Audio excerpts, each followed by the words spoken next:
Welcome to my London walk in Mayfair. Today we are going posh. Poshy, poshy, posh, posh. We are going expensive, we're going posh cars, we're going expensive clothes, we're going for designer boutiques, we're going for hidden corners, we're going Instagrammable, we're going off the scale. So join me as we go and explore this beautiful area. We will show you the best of it. Come with. Our route today is going to take us from the book-filled streets of Piccadilly to luxury shopping heaven, Bond Street, to Shepherd's Market, and then to beautiful Mount Street before ending up at Oxford Circus.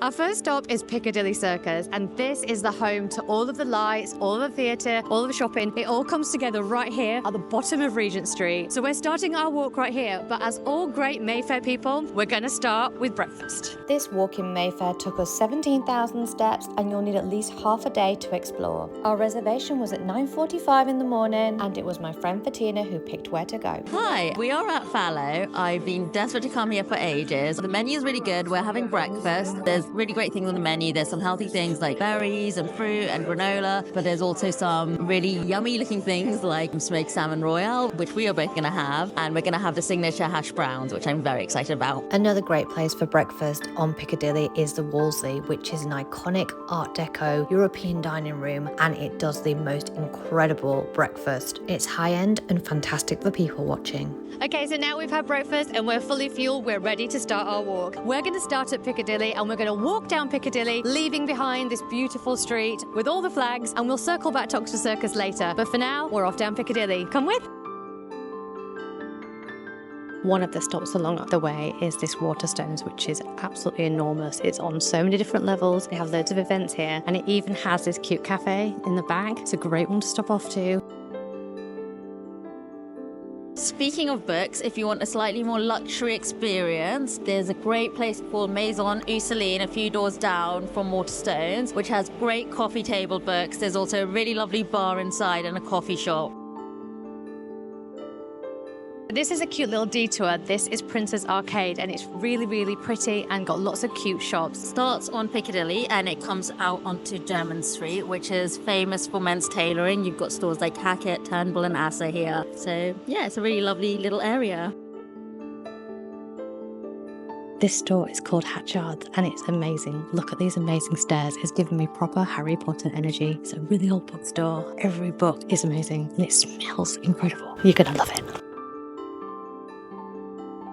Next up is the aesthetically pleasing Fortnum Mason, probably best known for their famous windows and delicious hampers. Their food and packaging is exquisite, and they also serve a delicious afternoon tea. You'll find floors filled with delicious treats and an edit of exceptional homewares, gifts and beauty. Look out for Christmas time when this store transforms into a beautiful advent calendar. The central stairway is currently undergoing renovations, but I'm sure the show-stopping displays will return soon. We popped into Fortnum Mason and I picked out a few of my favourite things, which are the Celebration tea tin and also the Magical Merry-Go-Round biscuit tin, which plays some music as it goes around. Nearby is the beautiful RItz in London. You can go in their very pricey bar for a drink, but I recommend their afternoon tea, which is served in Palm Court. It has to be the best afternoon tea in London and is served up while you enjoy music from a resident pianist. We also recommend going to the Royal Academy of Arts if you have time. We didn't have time today, but it's free to visit and you just pay for the exhibitions. It's a beautiful space, very historic. But instead, we headed up Burlington Arcade, which is one of our favourite. It's so pretty, there's so much to see, and they've got a gorgeous floral display on the ceiling and a gorgeous floral carpet. But now we've come out the other side, which means only one thing. It means Bond Street. If you're enjoying this video, make sure you subscribe, like, and leave a comment so I know that you like it and I can do even more of these. Now, back to the video. Just before you reach Bond Street is Cecconi's. This bougie little restaurant has great people watching with lots of outdoor seating, but also they serve an absolutely cracking brunch. And speaking of food, round the corner is Ralph's Coffee. This insta-famous place is part of Ralph Lauren. You can grab a seat outside and grab a coffee and croissant on Bond Street. You'll recognize this telephone box from a million Instagram posts. This guy is gorgeous. He's on Bond Street and he is right next to Cartier, and behind is Ralph Lauren. So it's the perfectly placed telephone box. Oh yeah. And everybody comes here to take their photos. My advice is to just stand next to it. Actually, I don't have anything to say about that. At the moment, we've got the Union Jack flags up as well, which is super British. And at Christmas, it's where it really comes into its own, and it's sparkling and amazing. So make sure you come to Ralph's Coffee, have a coffee here, and enjoy the view and the people watching. We like the people watching. This is the place of the most designer of designer shops. This is New Bond Street and Bond Street, and they run together, and there's every single high-end shop you can think of. I'm standing in front of Louis Vuitton right now. I'm looking at Chanel across the road, and Dior's right there. They're all here. So if you want a premium shopping experience and Selfridges and Harrods are not your vibe, come to one of these places. You'll find a much more exciting experience here with all of the good stuff. Today it's about 20 degrees and it's spring, so just to give you an idea of what it's like in London, it does get quite hot and sticky, and today I'm wearing an And Other Story sort of tweed set, which I was feeling was very Mayfair. I'm wearing my little flat Valentino pumps that I have broken in now. If I wear a sock, if I don't walk too far, at any time in London you probably need your shades, you might need your umbrella, but today it's looking good. Today I've gone sensible and I'm wearing some flat shoes as we're going for a little walk, and I'm wearing a really nice dress from And Other Stories. So a lot of people around here are wearing tailored blazers with jeans, flared jeans, just for like a casual look with flats and also with heels. Around the corner on Albemarle Street is Mozart Coffee and Flowers. It's a really cute little coffee shop where you get a coffee or a hot chocolate and a mini bunch of flowers for £15. We've just taken a little detour to Dover Street so we can see all of the cute shops along here. We've just popped into Victoria Beckham, which is an architectural dream. It's amazing. And we tried on some eyeliners, which are her best sellers, we think. There's loads of great places on Dover Street. I'm standing right outside Brown's Hotel, which has a lovely bar inside. Across the road from here, there's Bagtel. I'm not sure if I'm saying that right, but it's a great Italian restaurant. And after hours, they start the party, so it's always a lot of fun. There's also the Arts Club, which is a members club on the street. There's Chuck's, which is a brunch place, so it's a nice little street to have a little wander down. We're just on the corner of Berkeley Square now, and this is a great place for a little bit of car porn. You've got the Bentley showroom, you've also got the Ferrari showroom, which is right behind me, and I'm just doing a little bit of window shopping, soon to buy my Ferrari. This square is also home to Annabelle's, the private members club that is oh so pretty, and you'll see the beautiful bathrooms inside. They also have these incredible facades that they do for Christmas and special occasions, so it's always worth checking on their Instagram if they've got anything going at the moment. Amazon & Co is also another super Instagrammable place in this square. They promise a sensory journey through the Amazon, and the food and the cocktails are also insane. Just off Berkeley Square, you've got the Rex Deli, which is on Bruton Place, and it's really cute and serves up the most amazing pies. I'm sitting here outside at Sexy Fish. This is a great restaurant. They've got a great cocktail menu. They've got great food, lots of yummy sushi. They do a black cod, which is delicious here. Also, there's great restaurants around here. Park Chinoy's, which is a Chinese restaurant a bit further down. There's also, if you go a bit further up, there's Bacchanalia, which is a Greek restaurant. There's Jamavar. You can't go wrong in this area. There are so many great restaurants. Here we are at Palm Beach Casino, which is on Berkeley Street. I'm actually a member here because it is a great place to go for a lasty drink when all the other bars are closed. When I was a bit younger, I would end up here for my last drink before going home because they're open till 6 a.m. So this is just a great little place to know. Shepherd Market to me feels like going back in time. It's got that little village feel, and there's loads of little places, including old-fashioned pubs, a little pharmacy and a barber shop. There's a rare bookshop on the corner, and you'll be spoilt for choice with restaurants. We've just left Shepherd's Market and now we're outside Little House, which is part of Soho House Group. And now we're going to carry on walking up towards Mount Street. But on the way, we're going to stop off at a little hidden garden and show you it. So come with us. This is Queen Street, where you'll also find one of our favourite places for breakfast, brunch and lunch. This is Queen of Mayfair, and just look at the beautiful exteriors they've got. The interiors are just as pretty, and I have a lot of time for these Instagram-friendly bathrooms. One of the best things about walking around Mayfair is all of the cute back streets you'll see along the way. They're quieter than the main areas and oh so historic.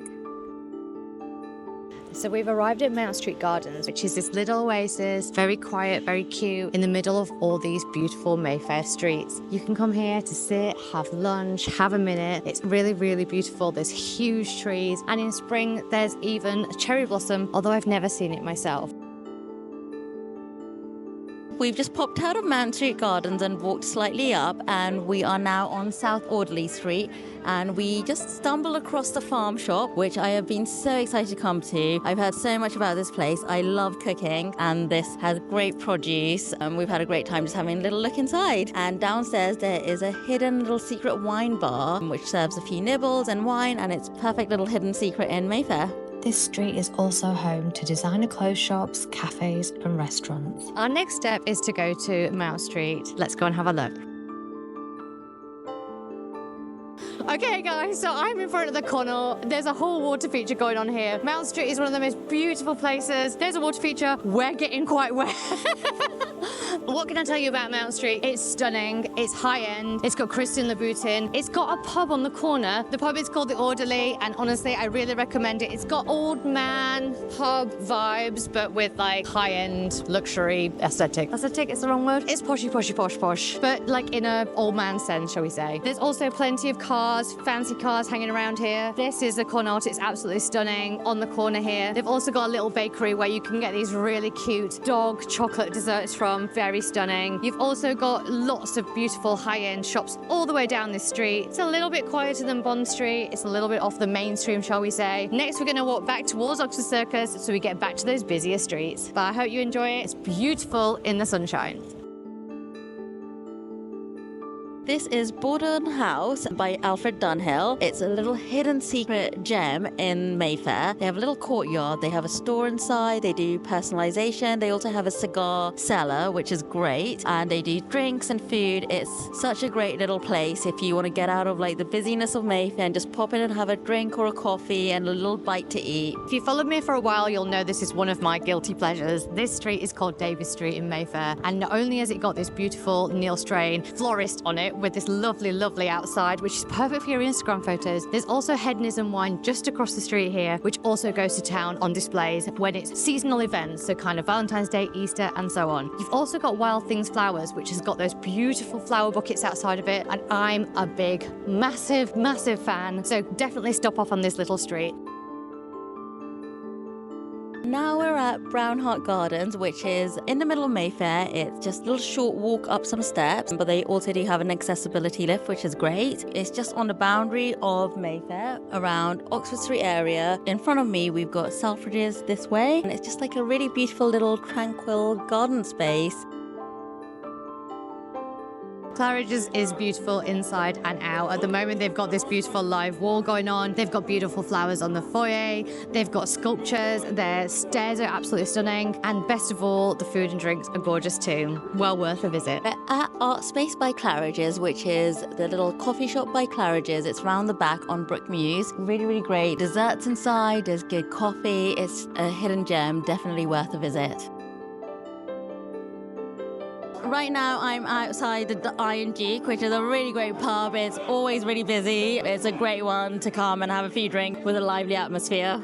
As you finish your walk, you'll walk past a lot of London boozers with people standing outside having a drink to end the day. If you're heading towards Oxford Circus via Regent Street, you'll end up crossing Bond Street once again. You can head down Conduit Street, which passes Sketch, the famous bar and restaurant known most for its egg-shaped loos, where you'll also pass the famous Savile Row. Or alternatively, walk up Maddox Street, which has Maddox Gallery outside and a lot of different restaurants up here too. Once you reach Regent Street, this is a great place to take photos on the famous curve and check out shops including Hamleys, Liberty, and you can either end up at Piccadilly Circus if you go right or Oxford Circus if you go left. To extend this walk further, you can go from Oxford Circus, walk down Oxford Street, all the way down to Marble Arch, passing Selfridges and high street shops along the way. I hope you really enjoyed my London walk in Mayfair today. Make sure you like, subscribe, and leave me a comment on your favourite bit so I can do even more of these. I hope to see you next time. See you soon.